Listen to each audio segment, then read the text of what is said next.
Everyone on the floor, now! Get down! You two, what you got a problem? Thundercloud, let's get down now! Go! Like the floor, get out! Stay down, face down! Hit the floor!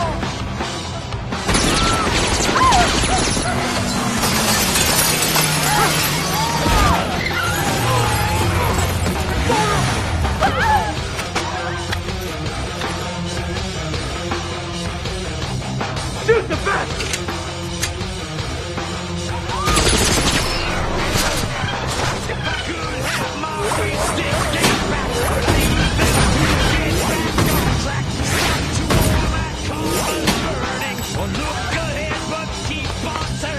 Stick to balloon animal.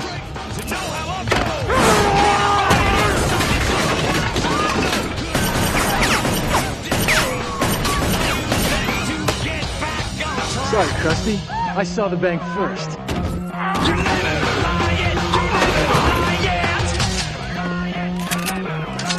My lifestyle determines my dance style. My lifestyle determines my dance style. Keep searching. Keep on searching. With your hands in the air. Front back. Put your hands behind your head. Keep on searching. Back. This is your final warning. This search goes on.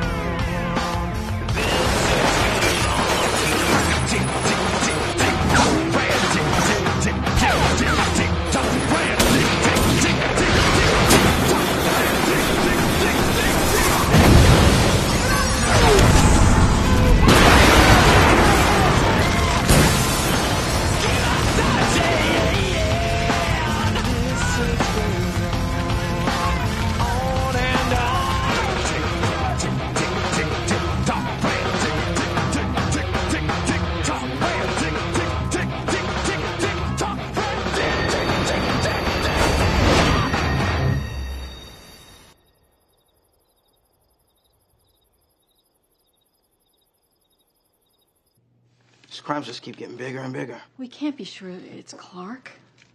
Look, I know you don't want to believe, but it's him. What are we gonna do? There really isn't anything. Yeah. You get in the truck. I'm gonna get my coat.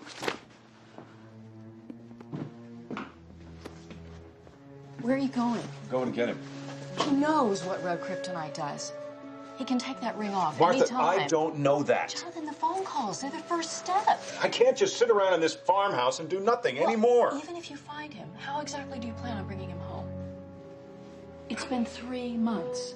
We've been searching all that time. We filed a missing persons report. We have done everything we can. Martha. The fact is, Clark doesn't want to be found.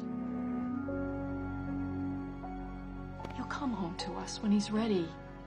We just have to have faith.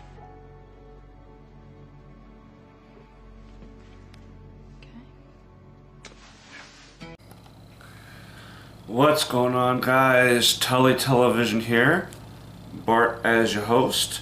I want to get into our first video in a while because of some technical issues that we're dealing with.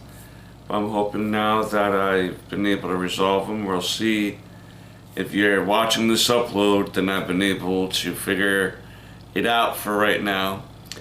I've only been able to put out shorts as of late.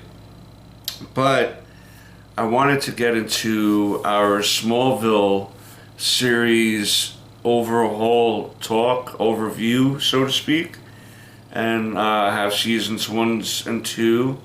If I can remember, I'll put the playlist down into the description there. But I wanted to get into Smallville, as we call it on here, Smalltalk, right? As we're discussing Smallville season 3. 22 episodes, and of course we have Tom Welling as Clark, we have Michael Rosenbaum as Lex, Annette O'Toole as Ma Kent, Jonathan Snyder as Pa Kent, Chloe Sullivan as, Allison Mack as Chloe Sullivan, Christian Keurig as Lana, and Sam Jones III as Pete. much like in the previous 2 seasons where Clark was learning how to use his supervision, right? And his heat vision and these new powers that he was discovering. In this season, he discovered he can have super hearing. A few of the episodes surrounded that story. There was a particular story in which Clark had went blind for a little while, and Jonathan and Ma Kent helped him out with training his super hearing so he can rely on those senses more than the vision at the time, because he wasn't sure if he was going to get the vision back or not. But he did get the vision back, obviously. He has to wear glasses at the end. You get it because Clark Kent wears glasses at Metropolis. Yeah, there's always these little things that you gotta chuckle to yourself when they do these little Easter egg things in someone's past, right? That you know that they're gonna come out to. It's like watching a young Bruce Wayne going, it's a bat. It's like, oh, is it because you're Batman? Is it because you're Batman? Anyway, so I'm liking that there's new powers getting added on, and throughout the season there's touches to him learning. It just doesn't come naturally. The powers come naturally, but him being trained into becoming a master of those talents, so to speak, is where, you know, he's able to gain, obviously, the control of the powers. I have to say that the season MVPs, in my opinion, is Pete and Lex. Every actor in this season has started to reach their stride, so to speak. They know what they're bringing. I'm sure the cast and the crew by season 3 is a fine, well-oiled machine for the most part. And everyone knows what their character's about, where they're going, how they want to develop their story, right? Or at least what the story that they're giving on what they can do themselves to add to it. And I think that Pete and Lex were 2 characters in this season that really took it home for me, acting-wise and storyline-wise. Pete winded up learning about Clark's powers. There is an episode in which Pete discovers the spaceship that Clark came in and the farm. If we remember at the end of season 2, it flew off and disappeared somewhere, and Pete had found it. Now Pete, not knowing that Clark is the one that came to Metropolis in the ship, is very much about wanting to make money off of it, get Chloe to do a big piece on it. You know, the first piece of technology found by a common person, I myself would probably want to make a few bucks off of it. I'm not gonna lie. Like, oh, this rocket ship from Jupiter I found. Yeah, NASA, can I get $100 million, please? You know, it was on my property. You catch what I mean, right? So finally, Pete was getting mad at Clark because Clark kept going, Pete, maybe I should hold it, and this and that, and wound up disappearing. Not because of Clark, but Pete initially thought it was because of Clark and his insistence on holding onto the spaceship at the Kent farm. So when Pete took off in anger, that's when Clark had to expose his secret to Pete. And Pete, like a true champ throughout the season, barring any mess-ups that were beyond his control, like being like he was around Chloe when she got powers for an episode, and it was, she made people be able to tell the truth, right? And he almost revealed Clark's not plans, but his powers until he had to go take off. But Pete, even near the end, was getting beat up bad by some rogue FBI agent. And he didn't tell, bro. He did not tell. He was getting whipped up, right? And he had a pew-pew in front of his face. And he still was like, "Oh, you're not knowing nothing, buddy." You know, and I was like, man, my guy Pete right here is the best friend ever on a television show. You show me a better best friend than Pete on a television show, it'd have to be a really great best friend. Lex wound up helping him out of that situation, and Pete and Lex kind of came to terms with each other, knowing that, like, Lex knows that Pete isn't a big fan of him, but at the end of the day, he's important to Clark, and Clark is, or winds up being, you know, or was important to Lex. So he winds up getting Pete saved, and Pete, near the end of the year, man, decides that he has to go, bro. He finally came to terms with Clark and was like, "This is too tough for me. My mother's moving out to Wichita, and I think I'm gonna move out there with her, because it's becoming too much to try to protect the secret." And Pete left, and you know, it's a shame that he had to leave in such a way, but Clark won't find any other best friend like that until he meets Bruce many, many years into the future. Lex, too.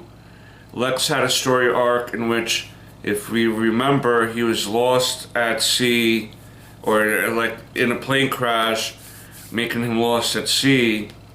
But we see that he had washed up on an island and had survived there for many, many months until he was found and rescued. It took a toll on his mentality, and we learned a lot of things about Lex this season. He had a brother, Julian, who passed away. He took the blame for that because his mother had lost her mind and smothered the baby. And Lex took the blame for it because he knew that Lionel wouldn't do anything to him, being he was the last heir, so to speak, to the Luthor legacy. But the mother, the mother lost herself because of the abuse by Lionel. Lex he was put into an asylum by his father and given a lobotomy because Lex found out about what happened to his grandparents and what Lionel did to them to make money. And Lionel wanted to erase that from Lex's memory. But he does remember at the end of all, he's told about it near the end of the season. And it prompted him to work with the FBI and turned his father in of that crime. So we'll see how that goes for season 4, right? Lionel in the clink, and Lex thinking that he finally got one over on his father after all the years of abuse and bad faith attempts at reconciling and all the emotional and mental things that his father would put him in. Crazy. There was a crime boss story in the beginning of the season. Clark was going by the name Cal, and he while being infected by the red kryptonite and was working for a crime boss, knocking over ATMs and stuff like that. And when Clark was able to be broken free from the red kryptonite spell,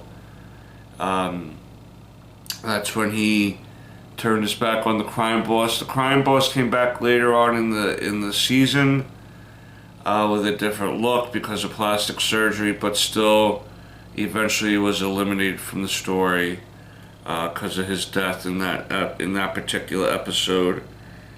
Lionel and the caves. The caves are a big part of this season. It prophesizes the coming of Clark because the Kryptonians were there for so many years ago that the prophecy was laid out for them by them that Clark was going to come and become its leader. That's what Jor-El wants Clark to be, or Kal-El. He wants Kal-El to overtake Earth. That's why he was sent there. That's what Clark learns. He was sent there as to be an overlord, so to speak, of Earth.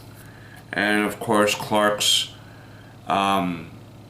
emotion, how he was raised, isn't going to let him do that. You know what I mean? He's been taught to help people, but he's worried about if Jor-El's teachings or anything will come out in him in the year. So he is quite worried about if he's going to become this bad guy that Jor-El is wanting him to become. So very interesting add to the legacy and lore of Superman. The fact that the Kryptonians were here before, and it's almost like Invincible thing before Invincible was even around, that the Father, but in this case the Father sent the Son, and just that the Father didn't live on Earth with the Son. So I thought that was pretty interesting. Just trying to see what else. Some cameos from past Rogues. There's an episode in which we see Blackgate Asylum, and we see some of the rogues that Clark faced in seasons 1 and 2 in this asylum, and they team up to try to take out Clark because no one's believing them that Clark would be the one that put them in there without exposing Clark's secret. And they decide that they're going to break out to go bother Clark and everybody. Lana's story in this season was she was haunted by a dead friend who saved her life as children. She found out that the guy she liked was a creep and was sent to spy on her and Clark. She was injured during Lex's breakdown during the season that made him have to go to the asylum, and that's how she met this creep. And we wound up finding out that Lionel also has a liver disease that's rare, and that's why he's trying to find any sort of way to survive this by using unethical means, so to speak. Sorry. I'm going to go over some episode standouts, and I'm going to start wrapping this up. Episode 1, of course, The Exile. That's the season premiere. It'll catch you up on what Clark is doing, where we last left off with everyone. And to see Bad Boy Clark running around was a pretty fun time. And I'm curious if we'll ever see the Red Kryptonite again. I'm sure we will. It's been a while again since I've seen all these episodes, so that's why I'm not really remembering if we do or not. But Exile was a pretty good episode. Episodes 8 and 9 I'm going to put in together. Episode 8 is Shattered. Episode 9 is Asylum. And this is the little arc that made Lex break down. Lana got hurt. Lex wound up having to go to an asylum that his father put him in, and he got lobotomized for 7 weeks of his memory. There was this one scene in episode 8 where Michael Rosenbaum as Lex he's in the middle of this like really in this really epic meltdown, right? And he sees Clark uses his powers finally, and the way Michael Rosenbaum is like, I knew it, and he's got the tears in his eyes, and you can tell he's like, I knew it, Clark, why'd you lie to me? I could have helped you. We could have been brothers. And when people came a few minutes after that, Clark took off, and Lex is looking around. He's like, I knew it, Clark. And then when he finds out Clark later on in the season knew he was lobotomized, you can see finally the breaking down of Lex and Clark from these episodes on, to how this really affected Lex's approach to Clark and vice versa. Episode 13, Velocity, was kind of a Pete-centric episode. There's a part of the story where Jonathan Kent had a heart attack, and Clark and Pete weren't really hanging out too often. So Pete got caught up in street racing, right? Drag racing, however you want to chop it up. He got into, illegal street racing, and you can't go 100 miles. Now we're on a small road. I don't know what that was, guys. Ignore that. But yeah, it was Pete who found some friends who were motorheads, and he was winning some races because they were using kryptonite as nitrous, which was an interesting idea, right? I thought, in a way. And Pete was doing really good, and then he got asked to lose a race, and he didn't. And then they start going after his family, beating him up, and X, Y, and Z. So Clark had to find a way to help him. And at the end, it's not that they intentionally did it, but they kind of inadvertently killed the guy that was like harassing and bullying Pete for this money. And even though he was being a bad guy and harassing and bullying Pete for money, that was weighed heavy on Pete as one of the reasons also why he felt like he had to leave and get some space from Clark. Episode 22 is Covenant, and I like this because we see Clark facing off against a member of the Indian tribe that the caves that we discussed earlier on belonged to.